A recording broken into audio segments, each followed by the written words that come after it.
നമസ്കാരം. തദ്ദേശ തിരഞ്ഞെടുപ്പിൽ നേരിട്ട പരാജയത്തിന്റെ കാരണങ്ങൾ കണ്ടെത്തി CPM. അമിത ആത്മവിശ്വാസം പരാജയത്തിന് കാരണമായി. സംഘടനാ ദൗർബല്യവും പരാജയത്തിന് കാരണമായി. ഭരണവിരുദ്ധ വികാരമില്ല. സർക്കാരിനെക്കുറിച്ച് മികച്ച അഭിപ്രായമാണുള്ളത്. മികച്ച ഭൂരിപക്ഷത്തോടെ അധികാരം നിലനിർത്താൻ സാധിക്കും. കള്ളപ്രചാരവേലയുടെ അടിസ്ഥാനത്തിലാണ് UDFും BJPയും വോട്ട് നേടിയതെന്നും CPM സംസ്ഥാന സെക്രട്ടറി MV ഗോവിന്ദൻ പറഞ്ഞു. മാധ്യമങ്ങൾ തുടർച്ചയായി നടത്തിവരുന്ന തെറ്റായ പ്രചാരണങ്ങൾ ജനങ്ങളിൽ തെറ്റിദ്ധാരണ സൃഷ്ടിച്ചുവെന്നും ഗോവിന്ദൻ കൂട്ടിച്ചേർത്തു. അമിത ആത്മവിശ്വാസം, സംഘടനാ ദൗർബല്യം, പ്രാദേശിക വീഴ്ച തുടങ്ങിയ കാരണങ്ങളാണ് അപ്രതീക്ഷിത തോൽവിക്ക് കാരണമായതെന്നും MV ഗോവിന്ദൻ പറഞ്ഞു. തിരഞ്ഞെടുപ്പ് പരാജയം സംബന്ധിച്ച CPM സംസ്ഥാന സെക്രട്ടേറിയറ്റ് ചർച്ചകൾക്കും വിലയിരുത്തലുകൾക്കും ശേഷം മാധ്യമങ്ങളോട് സംസാരിക്കുകയായിരുന്നു ഗോവിന്ദൻ. ശബരിമല വിഷയത്തിൽ UDFും BJPയും വലിയ പ്രചാരവേല നടത്തിയെങ്കിലും ഉദ്ദേശിച്ച ഫലം അവർക്ക് ലഭിച്ചിട്ടില്ലെന്നും പാർട്ടി വിലയിരുത്തിയതായി ഗോവിന്ദൻ വ്യക്തമാക്കി. മുസ്ലിം ലീഗ്, SDPIയും ജമാഅത്തെ ഇസ്ലാമിയുമായി കൂട്ടുപിടിച്ചു. ഇവരെ ഉപയോഗപ്പെടുത്തി കള്ളപ്രചാരവേല നടത്തിയെന്നും MV ഗോവിന്ദൻ കുറ്റപ്പെടുത്തി.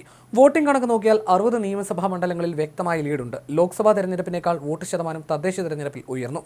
17,35,175 വോട്ടിന്റെ വർധനവ് ഈ തെരഞ്ഞെടുപ്പിലുണ്ടായി. UDFിനും BJPക്കും വോട്ട് കുറഞ്ഞു. ശരിയായ രാഷ്ട്രീയ പ്രചാരണവും സംഘടനാ മികവും ഉണ്ടെങ്കിൽ അടുത്ത തെരഞ്ഞെടുപ്പിൽ തിരിച്ചു പിടിക്കാവുന്നതേ ഉള്ളൂവെന്നും അദ്ദേഹം പറഞ്ഞു. സർക്കാരിന്റെ പ്രവർത്തനങ്ങൾ, പ്രത്യേകിച്ച് ഒക്ടോബർ 29 മന്ത്രിസഭാ തീരുമാനം വെച്ച് വിജയിക്കുമെന്ന അമിതമായ ആത്മവിശ്വാസം പൊതുവിൽ LDFിനുണ്ടായിരുന്നു. ചില പ്രദേശങ്ങളിൽ, പ്രത്യേകിച്ച് നഗരമേഖലകളിലുണ്ടായ സംഘടനാ ദൗർബല്യം ഈ തിരിച്ചടിക്കിടയാവുകയും ചെയ്തു. പ്രാദേശിക തലത്തിൽ പ്രവർത്തനങ്ങളിലുണ്ടായ ചില വീഴ്ചകളും അതത് മേഖലകളിലെ തിരഞ്ഞെടുപ്പ് പ്രവർത്തനങ്ങളിൽ തടസ്സമായി നിൽക്കുന്ന സ്ഥിതിയുണ്ടായി. ശബരിമല പോലുള്ള വിഷയങ്ങളിൽ UDFും BJPയും ശക്തമായ കള്ളപ്രചാരവേല നടത്തിയിരുന്നു. ആ പരിശ്രമം അവർ ഉദ്ദേശിച്ച പോലെ വിജയിച്ചില്ല. കണക്കുകൾ ഇതാണ് കാണിക്കുന്നത്. ശബരിമല ഉൾക്കൊള്ളുന്ന പന്തളം മുനിസിപ്പാലിറ്റി BJPയിൽ നിന്ന് LDF പിടിച്ചെടുത്തുവെന്നും CPM സംസ്ഥാന സെക്രട്ടറി പറഞ്ഞു. പണക്കൊഴുപ്പിന്റെ വലിയ സ്വാധീനം UDFും BJPയും ഉപയോഗിച്ചു. BJPക്ക് കഴിഞ്ഞ തദ്ദേശ തെരഞ്ഞെടുപ്പിനേക്കാൾ കൂടുതൽ സീറ്റുകളിൽ മത്സരിച്ചിട്ടും നേരിയ വർധനവ് മാത്രമാണ് ഉണ്ടായിട്ടുള്ളത്. അവരുടെ അവകാശവാദങ്ങൾ പൊളിഞ്ഞു.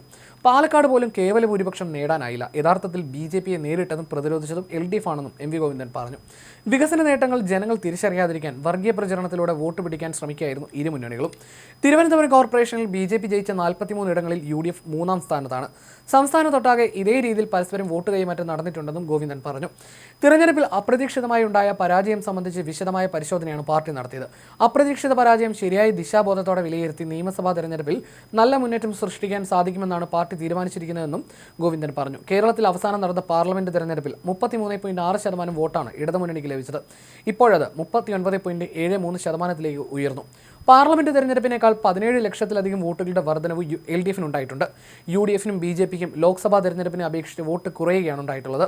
തദ്ദേശ തെരഞ്ഞെടുപ്പിലെ ഫലം നിയമസഭാ മണ്ഡലാടിസ്ഥാനത്തിൽ നോക്കിയാൽ 60 സീറ്റുകളിൽ LDFിന് കൃത്യമായ ലീഡുണ്ട്. നേരിയ വ്യത്യാസത്തിന് മണ്ഡലങ്ങളിൽ പുറകിലായിട്ടുണ്ടെന്നും അത് പ്രാദേശിക പ്രശ്നങ്ങൾ മൂലമാണെന്നും ഗോവിന്ദൻ അവകാശപ്പെട്ടു. വിശ്വാസികളെ ഉപയോഗിച്ച് വോട്ടാക്കി മാറ്റാനുള്ള പ്രവർത്തനങ്ങളാണ് നടത്തിയിട്ടുള്ളത്. BJP ഹിന്ദുത്വ വർഗീയതയിൽ ഊന്നിയുള്ള വ്യാപകമായ കള്ളപ്രചാരവേല നടത്തുകയുണ്ടായി. ലീഗിന്റെ നേതൃത്വത്തിൽ ജമാഅത്തെ ഇസ്ലാമിയെയും SDPയെയും ഉപയോഗപ്പെടുത്തി അവരുടെ കാഴ്ചപ്പാടുകളെ കമ്മ്യൂണിസ്റ്റ് വിരുദ്ധ പ്രചാരവേലയ്ക്ക് വേണ്ടി സൃഷ്ടിച്ചു. UDFിലെ ഘടകകക്ഷികൾ ഇതിനെല്ലാം ഒത്താശയം നൽകി. എല്ലാ വർഗീയ ശക്തികളെയും ഒപ്പം നിർത്തി ഇടതുപക്ഷത്തെ മുഖ്യ ശത്രുവായി കണക്കാക്കിയാണ് UDFും BJPയും പ്രചാരണം നടത്തിയതെന്നും അദ്ദേഹം പറഞ്ഞു. LDFും BJPയും മത്സരിക്കുന്നിടത്ത് UDF വോട്ട് BJPക്ക് നൽകി. കമ്മ്യൂണിസ്റ്റ് വിരുദ്ധതയെ ഉപയോഗപ്പെടുത്തിയാണ് പരസ്പരം വോട്ട് കൈമാറ്റം നടത്തിയത്. അതിനുശേഷം നടന്ന പ്രസിഡന്റ് ഭാരവാഹി തെരഞ്ഞെടുപ്പ് ഘട്ടത്തിലും അത് തുടർന്നുവെന്നും ഗോവിന്ദൻ കുറ്റപ്പെടുത്തി.